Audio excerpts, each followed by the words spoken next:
Hey, I'm Alex Radcliffe from Board Game Co., and this is Where Are They Now for January 2024, which is going to be confusing for me because in the Where Are They Now series, I instinctively automatically think of 2023 as being the year we're in, and the last month we do this month is going to be January of 2023, which doesn't feel like last year. It is inherently last year, but it doesn't feel like last year. Anyways, where are they now? This is the series where I take a look at the last 5 years. I go over a bunch of games, not everything. I select a bunch of games that I've been playing over each month in January of 2019, 2020, 2021, 2022, and 2023, and talk about how those games have fared. Now, typically, by the way, in this video series, I usually grab a few of the games that I have and put them on the table. Just a few, just like background, scenery, stuff like that, and I only have the one. Which doesn't actually mean that I only have one game left from these. It's a little more complicated than that, but in this case, there's not that many. Some of them just aren't necessarily easy to get or around. We'll talk about them, but this particular batch, there's fewer things that have survived over time. Some things do, some things don't, but in this case, fewer things have survived. But let's start us off by taking a look at January of 2019, 5 years ago, and of course timestamps everything down below, but starting off with Pandemic Legacy. Now, Pandemic Legacy is one that I still consider to be an in-my-collection game to an extent. I didn't put it in my top 100. I probably should. Honestly, there's lots of conversations about things, but I think Tigers and Euphrates and Pandemic Legacy are two games that deserve to be in my top 100, even though they're not technically in my collection on an ongoing basis. But I love Pandemic Legacy. I've played Season 1 twice, I've played Season 2 twice, I've played Season 0 once, and I'm happy to play them again. I think it's a good system, a good game, that I'm eager to continue to dive into it and just explore it again and again and again. Not all the time, but hey, it's been like 3-4 years since I played Pandemic Legacy last, and I'm ready to play it again because I like the system. Well, not Season 0. Season 0 was like maybe 2 years ago, so I should probably do that at some point. But I like the game system, I like Pandemic Legacy, and I still enjoy it. It has held up. I think 100 plus plays of a game system does count, or 100 minus plays. It's probably 100 minus, probably like around 90 plays altogether. But I do enjoy it very much, and it's technically Season 0 is on my shelf. It's just under a lot of other games, which is why I didn't grab it for this video.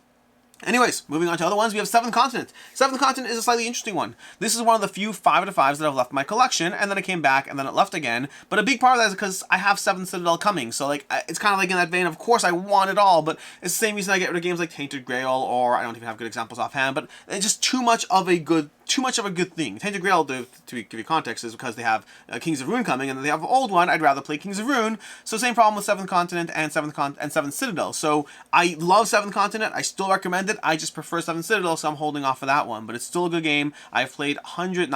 I don't know why I said that. I was gonna say hundreds of hours. I have not played hundreds of hours. I've played dozens and dozens of hours of Seventh Continent, and highly recommend it. We have Indian Summer, which was a great game for a long time. I had the full trilogy of Uwe Rosenberg's Polyomino games, the Cottage Garden, Indian Summer, and Spring... Is it Indian Summer? Spring Meadow. Cottage Garden, Indian Summer, and Spring Meadow. I had that trilogy of games, had all of them, and I slowly got rid of them one at a time. I love Polyomino games. Those are all good Polyomino games that I actively recommend.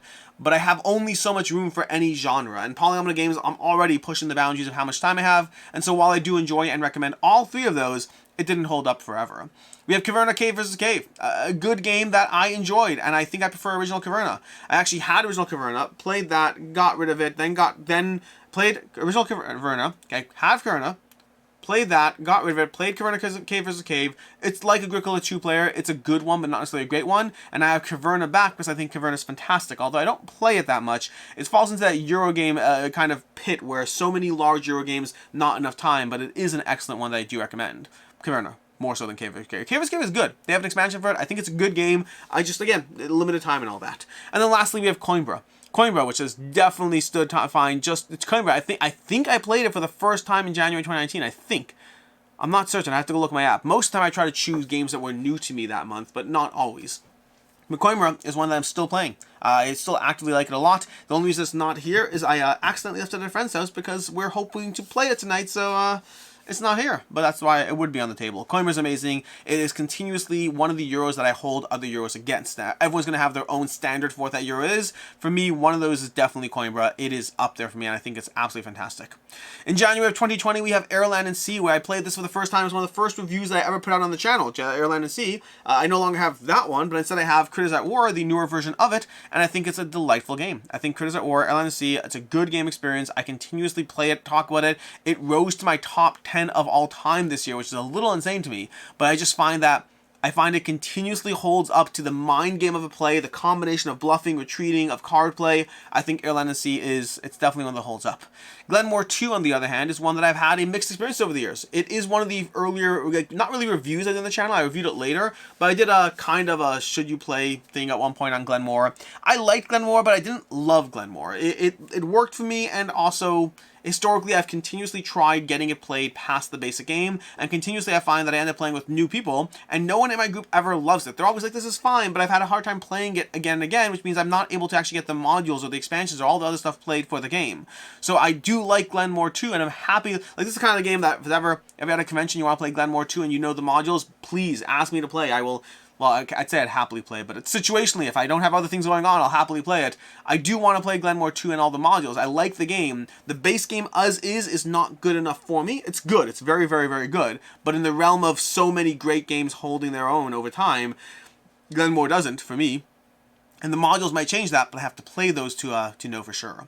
Then we have Machi Koro Legacy, which was a great game that I played through the entire, well, not great, it's a very good game. I enjoyed it. It's fun. I like Machi Koro Legacy. That's the tip of the opinion there. I like Machi Koro Legacy. It held up just fine across the plays I gave it, and then I moved on from it because it's a legacy game and I don't feel the need to return to it. I might have to do so one day because my daughter liked it more than I did, but we'll see how that goes. We have Marvel Champions, which again, January 2020 may not have been the first time I played it, but it was still new to me. I want to say it was new to me in maybe it was the first time I played it. I'd have to look at the app again, but it might have been the first time I played it. I'm just thinking again because it makes sense. Yeah, timing-wise, it makes sense. It might have been. But Marvel Champions is a game that grew on me over time. The more I played it, the more I liked it. And then the more content they had, the more I was like, I'm not going to keep up with this. So it's in a weird place for me. It's both fairly high on my top 100, and also I don't know if it'll be here next year. I think it will. I do think it will. But as soon as I stop getting more of that thing, I usually question how much do I want that thing. And it's a weird one for me because they're just putting out content faster than I can engage with it, but I still do like engaging with it when I do engage with it. So I don't have a firm answer as to how to navigate that tricky situation. I just don't want the maintenance of keeping up with it, but I don't want the FOMO of not having all of it. Right now it's here. Right now I still like it. It is illogical for me to get rid of it. I should just not get new stuff.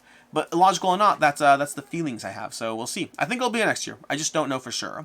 That's going to be 2020, which brings us to 2021, where we have Primal the Awakening, which technically is over there behind. It's a prototype box I still have. I don't do that a lot, but I've kept that Primal the Awakening prototype box behind the Board Game Co. sign for who knows how long, because I love that game, but dear lord, it needs to show up already. Like, genuinely, this thing needs to move.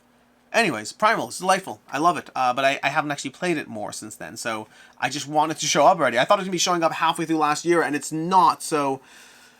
Oh, man. I like that game. I'm excited for it, but it needs to show up. Primal's taking its time. Unicorn Fever, on the other hand, was one that I did enjoy. I liked it. I played it a few times, and then I held on. Like, after the review, I held on to it. I played it a few more times, then it kind of left over time.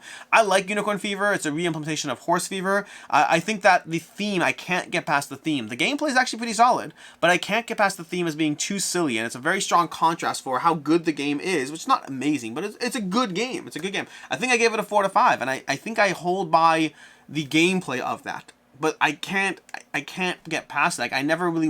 Every time I played it, I had fun with it, but I never wanted to play it. So it's in a weird space. I've had games that fall into that zone before, which I guess you should probably drop down the rating because I don't want to play it, but I do like it. It's a weird... Rating games is hard. Sometimes you just have these conflicts of how something operates. Like, that's so good when I play it, but I don't want to play it until I play it again. Then I'm like, I'll play it again soon, but then I don't. So I don't know how that fits into my rating scale. I don't have a number for this. It's like, here's a normal progression of how you feel at a game, and then here's this zigzag of drunk unicorns, which is effectively what it was. Then we have Ignite. Ignite was an interesting one. I played this one in 2021, January 2021, and I don't remember if this was a TTS play or not, because I played it originally on TTS, and then I got to play it later as well, once it finally showed up. I like Ignite, and Ignite's in a weird situation. I don't love it. It's not here anymore, but I like Ignite. I think Ignite was a game that ultimately did a lot of things that were very satisfying as far as the deck building, skirmish game situation, but the ultimate package of it did have elements of it that I didn't love quite as much. There were elements of Ignite that I thought were good, not great, and the package was a bit messy. It's a weird situation, and then Tom Vassell gave it a 4 out of 10 as well, and this is one of those things that, not ideal. It's not ideal, but it is, practically speaking, true, which is, if Tom Vassell, he's large enough, and this is true for anyone, it's true for Shut Up, Sit Down, it's true for Tom Vassell, if you're large enough in a space, and you, frankly, crap all over a game, because Tom was not happy with Ignite, he gave it a 4 out of 10, and he was, like, angry at it, it is weirder for me, because I was ready to put out a review right around then, but it's weirder for me. Like, do I immediately put out a review, like, with my 7 out of 10 on Ignite? It's 3.5 out of 5. It's a 3.5 out of 5 for me.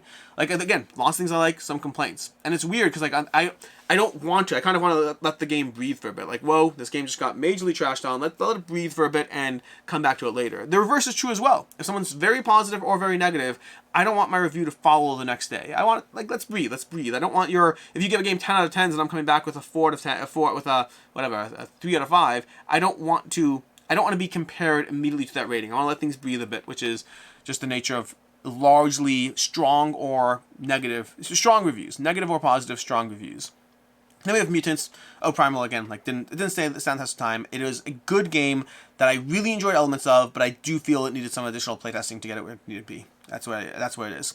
And then lastly, we have Mutants. Mutants is one that's from Lockup Games. A surprise hit for me. I started playing it because of, what's it called? One Stop Co-op Shop liked it, and I liked Mutants a lot. It's one that I held on to for several years. Eventually, I did get rid of it. Again, just better games, but Mutants is a lot of fun. The little card play and moving cards around and trying to utilize your little mutants as you power up. Very interesting game. Much better than I thought it would be. I did enjoy it. I also moved on from it like 2 years later. Again, games don't have to stay forever. It's a question of how much time do they give you joy for? A day, a week, a month, 4 years, 17 years. They're all different ranges. I've only been in the hobby for 12 years now, so 13 years now, I guess, technically. And so I got time to get to the 17 part. Anyways, 2022 has a few things. We have Puzzle Strike 2, which I was looking forward to because I really like Puzzle Strike, 3, sort of. It depends how you count it. I liked 3rd edition of Puzzle Strike. It's not Puzzle Strike 3. We have Puzzle Strike 2nd edition, Puzzle Strike 3rd edition, Puzzle Strike 2. Which is confusing, but it is what it is. But I love Puzzle Strike 3rd edition. I enjoyed that one a lot. Had it in my collection for years. I was very excited about Puzzle Strike 2, and I didn't like it as much. That's what I came to. Like, they're like, the whole game system, it's funny, because the whole game system was kind of based on, like, let's make Dominion, but with chips. And then when they came back with 2, they're like, we're doing cards now. Look how innovative we are. To be fair, they didn't say that, but it is a funny thing of, like, it's like, yeah, it's funny. It's funny that their whole premise was, like, we're going to use chips instead of cards. And then 2 was like, we're going to use cards instead of chips. It feels like Apple and innovation. Like, you know how Apple, like, take away a feature and then 3 years later they'll be like, and it's back! Look at this cool thing! It's so cool! We had it 5 years ago, but it's cool! Your Apple book, your AirBook is your, what do they call MacBooks? Your MacBook is cooler now because you have that cable that does that thing. It just didn't do that thing last time, but it did that thing 4 years ago, but let's forget about that. That's what it kind of felt like. But either way, I thought Puzzle Strike 2 was a step back for me, unfortunately. I didn't actually like it. Like, I got the game to cover. I didn't even cover it. I reached out, I said, like, and it's a weird situation. Sometimes this has happened to me in the past, where if a game is literally just a step backwards from a previous iteration, I'm usually like, I don't want to cover this. Like, even if it's an okay review, like, I'm like, the problem is, a 3.5 out of 5 has merit. You know what doesn't have merit? A 3.5 out of 5 where there's a better version that's a 4 out of 5. Like, hey, you want this game? Don't get it. Why? Is it bad? No, it's not bad. But this version is the same thing, but better. So I always feel weird covering that kind of thing. When there's a direct comparison that's better, I'm like, I have no reason to recommend this in the slightest. Is it bad? No. But, like, just because it's not bad, yeah. Anyways, hopefully you got my point. But Puzzle Strike 2 did not hold out at all. We have Dominant Species, which I liked a lot in terms of the gameplay complexity. I didn't like a lot as far as the constantly counting of math in the game. A few other elements as well, but I felt like the entire game was like, how quickly can you track changes? To the point that the rules literally say, oh, if you messed up on tracking stuff, just too bad, and you keep playing. Like, they know it's a problem. I like a tickle in my throat. They know it's a problem, and it's a good game that's really recommended. I understand why people love it. For me, I can't get past the fact that to play the game efficiently, I have to constantly count again and again and again, which just isn't my jam at all, unfortunately. We also have Motor City in 2022. Motor City is a good game. It's my least favorite of the trilogy of the Motor City roll and write games. Motor City is the name of the company, and Motor City is the name of the game, so a little confusing. But the Three Sisters and Fleet the Dice game and what else do they have? They have the new one as well, the Fourth Quarter. I think Motor City is my least favorite from those, but I still do enjoy it. Although Fourth Quarter, I'm not sure. Is it called the Fourth Quarter? French Quarter. French Quarter, I'm not sure. I need more plays of that one. I think I like it more than Motor City, though. I think I still like it more than Motor City. Anyways, that is going to be Motor City. So, a good game, still in my collection. I could have grabbed that one. I could have grabbed that off the shelf. Yeah, anyways, I still have Airline at Sea, so I do have a few of these. Far Cry Beyond, another prototype that did not work for me. Far Cry Beyond was not even a bad game. It was an okay game, but it was an okay game where I couldn't get past the fact that they were calling it Far Cry, even though it felt nothing like Far Cry to me. It's like, hey, we're going to plaster on Far Cry, we're going to make this look nothing like Far Cry, we're going to make it feel nothing like Far Cry, we're appealing to the Far Cry fan base, and none of them are going to want this game. Is it a bad game? No, not at all. It's actually a pretty decent game. Not like this is a good or amazing. It was a decent game that I enjoyed. It's hard to say for sure. I enjoyed what I played, and I see the potential and the promise. And please reskin it and retheme it to something that just completely different. Make it a generic fantasy game. It'll be more interesting. The attaching the Far Cry IP to a game that looked nothing like Far Cry was a big miss. And I don't say that as a matter of opinion because it would be a matter of opinion. It was a matter of opinion for me from the get-go. I was so excited about the game. But then they actually launched it and like no one backed it. And I was like, oh, this is not just me. This is everyone. So, and I'm a huge fan of the Far Cry franchise, so I wasn't sure if it would just be me. Maybe I'm just too picky because I actually like that franchise enough that I'm bothered by it. So yeah, that's Far Cry. And then lastly, in 2022, we have Santorini, New York, which I liked, I enjoyed, I held on to it for a few months. I liked the game, but ultimately I think that Santorini to me is just directly more, I don't know, Santorini just felt better. At first, and Santorini, New York did feel different enough to justify owning both at first, but I found that when I wanted to play Santorini, I'd rather just play Santorini. So it is a good game that I did like and I did enjoy, and ultimately I prefer Santorini. Versus Riddle of the Sphinx. Riddle of the Sphinx feels like it occupies a different space, but we'll talk about that in a future video because I didn't play that for quite some time from January 2022. Which brings us to January 2023, where we have Lockup, a role-play adventure. I enjoy Lockup. It gave me vibes of Aladdin's Dragons. It's loosely based on that to a degree. I thought it was a good game that ultimately I didn't have the drive to pull out and table as much, which happens sometimes. Sometimes there are good games that you just don't have that drive, and those usually over time, like at first I'll be like, no, I should keep it, and then over time they'll move on because there's too many good games that I do have the drive to get off the shelf. So that's Lockup. It left. Isofarian Guard. I debated. That's another one. See, I do have more games, but Isofarian Guard is a huge 35-pound monster of a game that I don't want to bring down here right now. But Isofarian Guard is a great game. Highly recommend it. I find it's in a weird space for me where I rated it a 4 to 5, but a big part of that rating is on the grind and the potential, how I'm going to feel about it as I continue to play it. But the actual gameplay, I alternate. Like, I want to play Isofarian Guard so much right now. Like, I really look forward to the bag building, the character stuff. It's a great game, but it's also a great game that I know every time I do dive into it, it's like, every time I play Isofarian Guard, it starts off as a 5, and then as I play it, drifts down to a 4. But then I stop playing it for a bit, and it goes back up to a 5. Like, I'm like, I want to play this game, and then I play it again, it goes back to a 4. Now, I know they're making changes in 1.5, so there are changes coming that hopefully do address some of that grind loop, but I just know that for me, it's like, I'm excited, and then back down. Excited, and back down every time. And it's still good. It's always good. But, like, right now, if I'm thinking of Isofarian Guard right now, I'm like, that should be my top games of 2023. But it's not, because I have to remember that as I dive into it more, it caters back to a very good game, but not top 2023. We'll see. I'm curious how things go over time with that one, but that's why I am with Isofarian right now. We have Stone Saga. Stone Saga from Out of My Mind Games, or Open Owl Gaming, I guess, Open Owl Studios. I like Stone Saga. I'm curious. Again, this is January 2023. It doesn't feel it's yesterday. It's yesterday. But I like Stone Saga. I enjoyed it. I do want to play it more. I'm curious how. I think my big thing at the time, if I recall correctly, was the first 3 scenarios were really well done. But a lot of it was based on the discovery, and I don't know how that will manifest over the full arc of the game. So it was both a prototype that I enjoyed, and one that I wasn't confident they'd be able to maintain that momentum across the course of the game. So similar vibes to Isofarian. It's a part of my rating or excitement is based around not just the games itself, but around how it maintains itself over time. Then we have Tranquility Ascent, which I played. I'm a big fan of Tranquility. Played it a lot this past year. I played it a lot in general. And Tranquility Ascent, I was eager to finally dive into it, and I played it, and I thought I just prefer Tranquility. Tranquility Ascent's not bad. I just straight up prefer Tranquility, so there's that.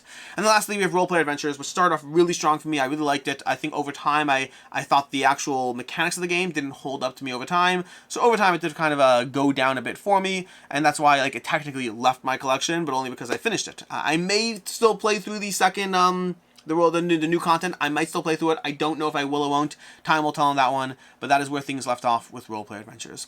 And that has been your Where Are They Now? I almost said year in review, and I was like, that's not what this is. That has been your Where Are They Now for January of 2019 through 2023. Until next time, I'm Alex Radcliffe from Board Game Co. Appreciate you being here, and as always, I hope you have a good one.